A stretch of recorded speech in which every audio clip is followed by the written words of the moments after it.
സ്വാമി പറഞ്ഞോ. പ്രജ്ഞസ്വച്ഛമന പരാക്രമ ഗുണാൻ വൈരിക്ഷയ പ്രത്യർത്ഥി. പച്ചയ്ക്ക് പറയുവാണെങ്കിൽ തന്തയില്ലാത്ത ഒരൊറ്റ മനുഷ്യനെ ഈ ലോകത്തുള്ളൂ, യേശു ക്രിസ്തു.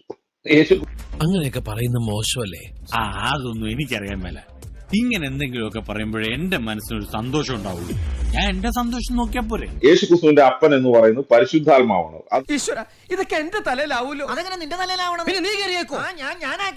അതിന്റെ ഒരു കുറവ് മാത്രമേ ഉള്ളൂ. കത്തോലിക്ക സഭയുടെ CCCയില് ട്രിനിറ്റിയെ കുറിച്ചുള്ള എഴുതി വെച്ചിരിക്കുന്ന ആദ്യത്തെ ഖണ്ഡികയിൽ പറഞ്ഞ അക്ഷരാർത്ഥത്തിൽ പറഞ്ഞ സെന്റൻസ് ആണ് ഞാൻ പറഞ്ഞത്. യഹോവ തന്നെയാണ് യേശു ക്രിസ്തു, യഹോവ തന്നെയാണ് പരിശുദ്ധാത്മാവ്, യഹോവ തന്നെയാണ് പിതാവായ ദൈവം. അതിന്റെ രണ്ടാമത്തെ ഖണ്ഡികയിൽ അതിന്റെ നേരെ ഓപ്പോസിറ്റും പറഞ്ഞിട്ടുണ്ട്. എടാ എൽദോ, ഒരുമാതിരി മറ്റേടത്തെ വർത്താനം പറയില്ലേ?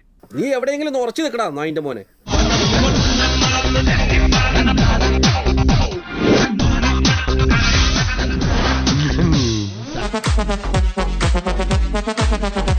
എനിക്ക് പോരെന്നുള്ള എന്റെ അഭിപ്രായം.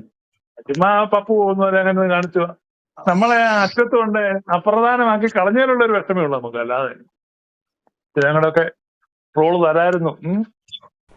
സാറേ, എന്തെങ്കിലും ഒരു വേഷം അഭിനയിപ്പിച്ച് നോക്കിയിട്ട് ശരിയാവുമെങ്കിൽ മാത്രം മതി. ശരിയാകും സാർ. റോളൊക്കെ ഉണ്ട്.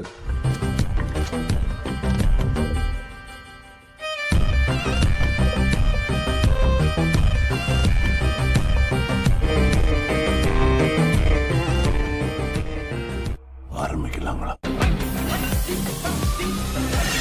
2025 വർഷം ക്രിസ്തുമസിനോട് തടുത്തിരിക്കുന്ന സമയം ഇനി കത്തോലിക്ക സഭയുടെ വത്തിക്കാനിലെ ചില കിങ്കരന്മാരുടെ ഔദാര്യത്തിൽ വേണം കന്യകാമറിയാൻ തന്റെ സ്ഥാനത്തെ ഉറപ്പിക്കാൻ. നമ്മളെയാണല്ലോ മച്ചമ്പി, പോയാലോ? വേണ്ടല്ലേ? മറിയാമിൻ സ്മരണം വരദായകമാകാ, അവൾ തൻ പ്രാർത്ഥനകൾ ആത്മാവിനു കോട്ട. ദൈവപ്രസവിത്രീ ധന്യേ കന്യകേ, ഉയരുന്നോയാറിൽ സുഖപരിമളധൂപം. ഒറ്റ വാചകത്തിൽ പറഞ്ഞാൽ കത്തോലിക്ക തിരുസഭയ്ക്ക് ഉപദേശ നിശ്ചയമില്ല എന്നുള്ളതാണ്.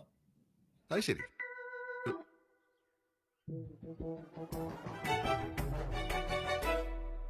കത്തോലിക്ക സഭയുടെ ലിറ്റർജിയിൽ നിങ്ങൾക്ക് മറിയത്തെ കാണാൻ സാധിക്കില്ല.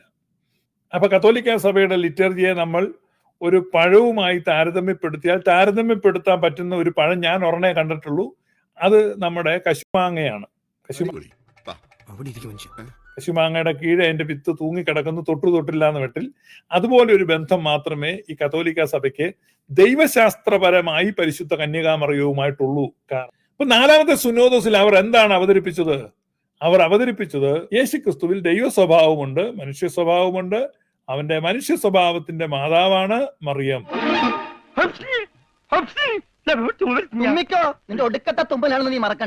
സാധാരണ ആളുകൾ ചിന്തിക്കുമ്പോൾ കത്തോലിക്കരാണ് ഏറ്റവും വലിയ തീവ്ര മരിയ ഭക്തർ എന്നൊക്കെ തോന്നുന്നതിന്റെ കാരണം അത് പാരാലിറ്റർജിയാണ്.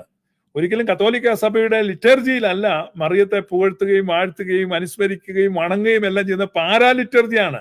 എന്ന് പറഞ്ഞാൽ പാരലായിട്ട് സമാന്തര ആരാധനാക്രമമുണ്ട്. അതാണ് ഈ കൊന്ത നമസ്കാരം പോലെയൊക്കെയുള്ള അവരുടെ ലുത്തിനിയകളെ പോലെ ഒരു ലിറ്റർജി ആയിട്ട് പരിഗണിക്കുന്നില്ല എന്നുള്ളതാണ് യാഥാർത്ഥ്യം. ഈ പാരാലിറ്റർജി പ്രസ്ഥാനത്തിന്റെ ഭാഗമായിട്ട് മാത്രമാണ് കത്തോലിക്ക സഭയിൽ മരിയ ഭക്തി ഉള്ളത്. അതുകൊണ്ടാണ് ഈ വഴിസൈഡിൽ, പള്ളിക്ക് പുറത്തൊക്കെ ഈ വഴിസൈഡിൽ മറിയത്തിന്റെ ഗ്രോട്ടോ വെച്ചിരിക്കുന്നത്. പള്ളിക്കകത്തല്ലത്, പള്ളിക്ക് പുറത്ത്. ഇതൊരു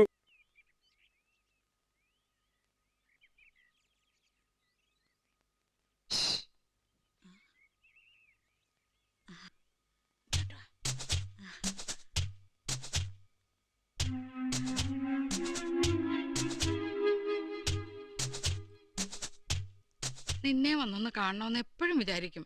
അതെങ്ങനെയാ? കോടതി സ്റ്റേഷനും വിസ്താരവും ഒക്കെ ആയിട്ട് നിനക്കൊരു ശാലം പോലും ഒഴിവില്ലല്ലോ. ആടി ഒലയുകയാണ്. രാവിലെ പത്രം എടുത്തു നോക്കുക, ഇന്നത്തെ മറിയത്തിന്റെ സ്ഥാനം എന്താണ്, ഇന്നത്തെ ഓഹരിയുടെ നിലവാരം എന്താണ്, സ്വർണത്തിന്റെ വില എന്താണ്, കുരുമുളകിന്റെ വില എന്താണ്, കൊക്കോയ്ക്ക് തന്നെ വില ഇടിഞ്ഞോ ഉണ്ടോ, ഏലക്കായുടെ വില എത്രയാണ് എന്നൊക്കെ നോക്കുന്ന പോലെ ഇന്നത്തെ മറിയത്തിന്റെ സ്ഥാനം എന്താണ് എന്ന് പത്രം നോക്കേണ്ട ഗതികേടിലേക്ക് വിശ്വാസികൾ അധപ്പതിച്ചു പോയി, അല്ലെ അവരെ അധപ്പതിപ്പിച്ചു എന്ന്.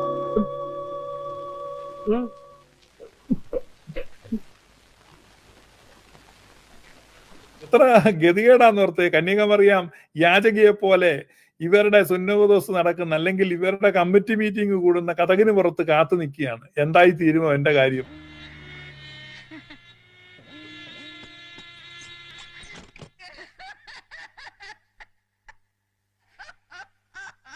ഇവിടെ ആദ്യം മുസ്ലിമുകൾക്ക് വത്തിക്കാനിൽ നിസ്കരിക്കാൻ അനുവാദം കൊടുത്തിട്ട് ആ കമ്മിറ്റി തന്നെയാണ് മാതാവിന്റെ കാര്യം എന്താണെന്ന് തീരുമാനിക്കുന്നത്. ഇപ്പോ കഴിഞ്ഞ ആഴ്ച വത്തിക്കാനിൽ അള്ളാഹുവിന് ഒരു ഫുട് ഹോൾഡ് കിട്ടി, ഒരു കാല് കുത്താൻ, സൂചി കുത്താൻ ഇടം കിട്ടി. അപ്പൊ തന്നെ എന്ത് ചെയ്തു? ആദ്യത്തെ വെട്ട് മറിയത്തിന് കൊടുത്തു. വത്തിക്കാനിൽ മുസ്ലിമിന് നമസ്കരിക്കാൻ ഇടം കിട്ടി.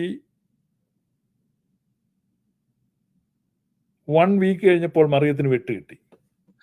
എന്താ ഒരു ഫോൾസ് കോൺഫ്ലിക്റ്റ് അല്ലെങ്കിൽ ഒരു ഫോൾസ് ഡൈക്കോട്ടമി ക്രിയേറ്റ് ചെയ്ത് കഴിഞ്ഞാൽ that would be a problem. I mean ഇപ്പൊ നമ്മൾ പറയുന്നത് ബൈബിൾ വേഴ്സസ് ലിറ്റർജി, അതൊരു ഫോൾസ് ഡൈക്കോട്ടമിയാണ്. അല്ലെങ്കിൽ ഹിസ്റ്റോറിക്കൽ വേഴ്സസ് തിയോളജിക്കൽ, മറ്റൊരു ഫോൾസ് ഡൈക്കോട്ടമിയാണ്. ഇതൊരു ഫോൾസ് ഡൈക്കോട്ടമി ക്രിയേറ്റ് ചെയ്ത് കഴിഞ്ഞാൽ you can easily take sides. പക്ഷെ അപ്പൊ നമ്മൾ ആ ഫോൾസ് ഡൈക്കോട്ടമി ക്രിയേറ്റ് ചെയ്യാതിരിക്കുക എന്നുള്ളതും, അങ്ങനെ ഫോൾസ് ഡൈക്കോട്ടമി ക്രിയേറ്റ് ചെയ്യുന്നുണ്ടെങ്കിൽ ആ ഡൈക്കോട്ടമിയെ ഒപ്പോസ് ചെയ്യുക എന്നുള്ളതാണ് നമുക്ക് ചെയ്യാൻ പറ്റുന്നത്.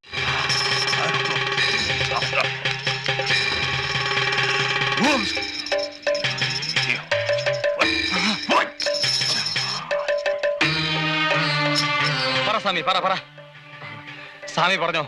JMJ എന്ന് പറഞ്ഞ ഒരു സെമിനാരി സന്തതി, പിശാചിന്റെ സന്തതി, അവനൊക്കെ അച്ഛനായ കത്തോലിക്ക സഭയിൽ ഒരു 10,000 ആത്മാക്കളെ നിത്യനാശത്തിലേക്ക് നയിക്കും. അത്ര വൃത്തികെട്ട ഒരുത്തനാണ് JMJ എന്ന് പറഞ്ഞൊരു കള്ളപ്പാതിരി. അവനൊക്കെ അച്ഛനായ കത്തോലിക്ക സഭയുടെ ശാപമായിരിക്കും എന്ന് ഞാനിവിടെ പ്രവചിക്കുകയാണ്. വലിയ ദൈവശാസ്ത്രജ്ഞ, വലിയ ഗുണാശനൊക്കെ ആവുമായിരിക്കും.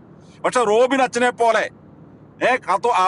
പെൺകുട്ടികളെ പീഡിപ്പിച്ച് നശിപ്പിക്കുന്ന പിശാചിന്റെ സന്തതിയെ പോലെയുള്ള വൃത്തികെട്ട പിശാചികളായി ഈ JMJ പോലെയുള്ള ഈ കത്തോലിക്ക സഭയെ തകർക്കുന്നതും കത്തോലിക്ക സഭയിലേക്ക് സ്വർഗ്ഗഭോഗം പാപമല്ല എന്നൊക്കെ പറഞ്ഞ് കയറ്റിവിടുന്നത്. ഈ ആദത്തിന്റെ കാലുനക്കിയാണ് JMJ എന്ന് പറയുന്ന വൃത്തികെട്ട സെമിനാരി വിദ്യാർത്ഥി, വൃത്തികെട്ട ആദത്തിന്റെ പട്ടിയായി മാറിയിരിക്കുകയാണ് JMJ എന്ന് പറഞ്ഞ സെമിനാരി വിദ്യാർത്ഥി. അതുകൊണ്ട് ഞാൻ പച്ചയ്ക്ക് പറയുകയാണ്, JMJ എന്ന് പറഞ്ഞ സെമിനാരി വിദ്യാർത്ഥി ഒരു പിശാചാണ്. കത്തോലിക്ക സഭയ്ക്ക് ശാപമായി തീരാൻ പോകുന്ന ഒരു പിശാചാണ്. അങ്ങോട്ടും ഇങ്ങോട്ടും ബസ്സിൽ ഒറ്റയിരിപ്പായിരുന്നില്ലേ, യാത്രാക്ഷീണം ഉണ്ടാവും. പിന്നെ ഇന്നലെ രാത്രി കിടക്കാൻ ഒരുപാട് വൈകി. വന്നു കഴിഞ്ഞ് കിടന്നും കുറെ നേരത്തേക്ക് എന്നെ കളിയാക്കി ചിരിക്കലായിരുന്നു. വല്ലാത്ത തലവേദന. ഞാനൊന്ന് കിടക്കട്ടെ.